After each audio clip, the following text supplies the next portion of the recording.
Relax. Oh, dapat pun.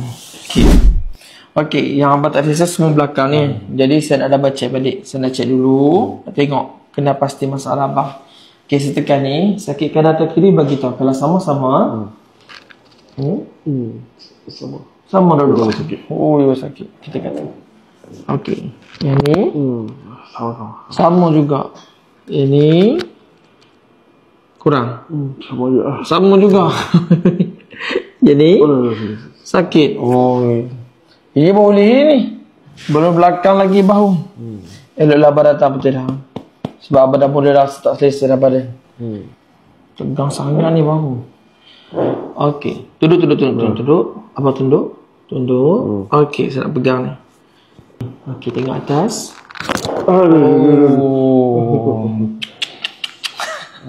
Aduh. Terasanya. Okey, belah sini. Okey, tunduk. Okey. Okey, relax. Okey, tengok atas.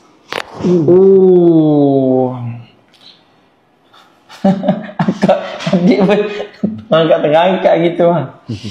Aduh. Kamera telinga sikit. Telinga pun. Belah ni. Dua-dua. Tegang ni belakang. Patutlah nak lemari. Belakang tegang. Okey bang, tarik nafas. Lepas. Okey, lembut. Relax. Okey. Pasal belakang. Okey sikit. Okey, ke bawah sikit bang. Lagi. Okey. Rasa tengah ni sikit. Ya, okey.